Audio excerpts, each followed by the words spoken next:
ಈ ವೀಕೆಂಡ್ಗಳು ಬಂದರೆ ಸಾಕು ಸಿಲಿಕಾನ್ ಸಿಟಿ ಬೆಂಗಳೂರಿನಲ್ಲಿ ಮೋಜು ಮಸ್ತಿಯ ಹೆಸರಿನಲ್ಲಿ ಡ್ರಗ್ಸ್ ಪಾರ್ಟಿಗಳು ಹೆಚ್ಚಾಗ್ತಾ ಇದ್ದಾವೆ ಅನ್ನುವಂತಹ ದೂರುಗಳು ಪೊಲೀಸರಿಗೆ ಬರ್ತಾ ಇದೆ. ಹಾಗಾಗಿ ರಾಜಧಾನಿ ಬೆಂಗಳೂರಿನ ಪೊಲೀಸರು ಈಗ ಈ ರೀತಿಯ ಡ್ರಗ್ಸ್ ಪಾರ್ಟಿಗಳನ್ನು ನಿಯಂತ್ರಿಸಬೇಕು ಅನ್ನುವಂತಹ ನಿಟ್ಟಿನಲ್ಲಿ ಒಂದಿಷ್ಟು ಹೊಸ ಕ್ರಮಗಳ ಮೊರೆ ಹೋಗಿದ್ದಾರೆ. ಏನದು ಹೊಸ ಕ್ರಮಗಳು? ಬನ್ನಿ ನೋಡ್ಕೊಂಡು ಬರೋಣ.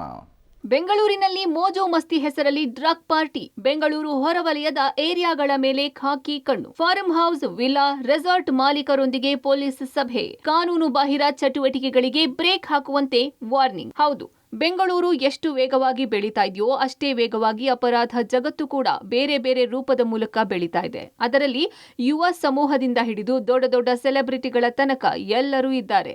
ಪೊಲೀಸರಿಗೆ ದೊಡ್ಡ ತಲೆನೋವಾಗಿರೋದು ಮಾದಕ ವಸ್ತುಗಳ ಮಾರಾಟ. ಎಷ್ಟೇ ಕಂಟ್ರೋಲ್ ಮಾಡೋಕೆ ಟ್ರೈ ಮಾಡ್ತಿದ್ರು ದೇಶ ವಿದೇಶಗಳಿಂದ ಬೆಂಗಳೂರಿಗೆ ವಿವಿಧ ರೀತಿಯ ಡ್ರಗ್ಗಳು ಬರ್ತಿವೆ. ಕಂಪನಿಗಳ ಪಾರ್ಟಿಯಿಂದ ಹಿಡಿದು ದೊಡ್ಡ ದೊಡ್ಡ ಫ್ಯಾಮಿಲಿ ಫಂಕ್ಷನ್ಗಳಲ್ಲಿ ಡ್ರಗ್ ವಾಸನೆ ಬರ್ತಿರೋದು ಪೊಲೀಸರಿಗೆ ಹೊಸದೊಂದು ಸವಾಲಾಗಿದೆ. ಅದರಲ್ಲೂ ನಗರದ ಹೊರವಲಯಗಳಾದ ದೇವನಹಳ್ಳಿ, ಹೊಸಕೋಟೆ, ದೊಡ್ಡಬಳ್ಳಾಪುರ, ಕನಕಪುರ, ಆನೇಕಲ್ ಭಾಗಗಳಲ್ಲಿ ಹೆಜ್ಜೆ ಹೆಜ್ಜೆಗೂ ಫಾರ್ಮ್ ಹೌಸ್ಗಳು, ವಿಲ್ಲಾಗಳು, ರೆಸಾರ್ಟ್ಗಳು, ಹೋಮ್ ಸ್ಟೇಗಳು ತಲೆ ಎತ್ತಿವೆ. ಅಲ್ಲಿಗೆ ಬರೋ ಹಲವು ಸೆಲೆಬ್ರಿಟಿಗಳು ಅದ್ಧೂರಿ ಪಾರ್ಟಿ ಮಾಡ್ತಾರೆ.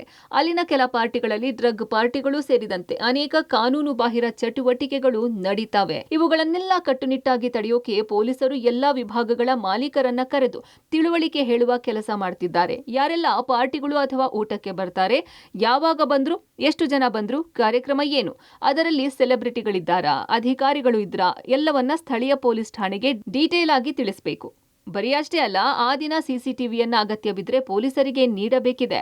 ಈ ಚಿಕ್ಕ ಪುಟ್ಟ ರೆಸಾರ್ಟ್ಗಳು, ಅದೇ ರೀತಿ ಫಾರ್ಮ್ ಹೌಸು, ಯಾರ್ಯಾರು ಬಾಡಿಗೆಗೆ ಕೊಡ್ತಾರೆ, ಕೆಲವು ಎಂಗೇಜ್ಮೆಂಟ್ಗಳಿಗೆ, ಮದುವೆಗಳಿಗೆ, ಪಾರ್ಟಿಗಳಿಗೆ, ಡೇ ಔಟ್ಗಳಿಗೆ, ಈ ರೀತಿ ಬೇರೆ ಬೇರೆ ಉದ್ದೇಶಗಳಿಗೆ ಏನು ಬಾಡಿಗೆ ಕೊಡ್ತಾರೆ ಅವ್ರುಗಳಿಗೆಲ್ಲನೂ ಕೂಡ ಒಂದು ಸಭೆಯನ್ನು ಕರೆದು ಏನು ಮಾಡಬೇಕು, ಏನು ಮಾಡಬಾರ್ದು ಅಂತಕ್ಕಂಥದ್ದನ್ನು ಒಂದು ಇನ್ಸ್ಟ್ರಕ್ಷನ್ಸನ್ನು ಕೊಡ್ತಾ ಇದ್ದೀವಿ. ಈ ಭಾಗದಲ್ಲಿ ನಿಮಗೆ ಗೊತ್ತಿರುವಂತೆ ದೇವನಹಳ್ಳಿ ಭಾಗದಲ್ಲಿ ಒಂದು ಮನೆಯಲ್ಲಿ ಫಾರ್ಮ್ ಹೌಸ್ನಲ್ಲಿ ಒಂದು ರೇವ್ ಪಾರ್ಟಿ ಕೂಡ ದಾಳಿಯನ್ನು ಮಾಡಿದ್ವಿ. ಆ ಸಂಬಂಧ ಅಂತ ಘಟನೆಗಳು ಮರುಕಳಿಸಬಾರ್ದು ಅಂತಕ್ಕಂತಹ ಉದ್ದೇಶದಿಂದ ಅವರಿಗೆ ಒಂದು ಎಚ್ಚರಿಕೆಯನ್ನು ಹಾಗೂ ಒಂದು ಸ್ಟ್ರಿಕ್ಟ್ ಆಗಿ ಒಂದು ಇನ್ಸ್ಟ್ರಕ್ಷನ್ಸ್ ಅನ್ನು ಕೊಡೋ ಉದ್ದೇಶದಿಂದ ಎಲ್ಲರನ್ನು ಕರೆದು ಕೂಡ ಮಾಹಿತಿಯನ್ನು ನೀಡಲಾಗಿದೆ. ಹಂತ ಹಂತವಾಗಿ ಎಲ್ಲಾ ಕಡೆಗಳಲ್ಲೂ ಈ ರೀತಿಯ ಸಭೆಗಳನ್ನ ಮಾಡಿ ಎಚ್ಚರಿಕೆ ನೀಡಲಾಗಿದೆ. ಆದರೆ ಈ ರೀತಿಯ ಹಲವು ಮೀಟಿಂಗ್ಗಳನ್ನ ನಡೆಸಿ ವಾರ್ನ್ ಮಾಡಿದ್ರು.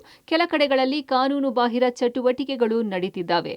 ಇನ್ಮೇಲಾದ್ರೂ ಇಂತಹವುಗಳಿಗೆ ಕಡಿವಾಣ ಬೀಳುತ್ತಾ ಕಾದು ನೋಡಬೇಕಿದೆ. Umesh, crime bureau, public TV.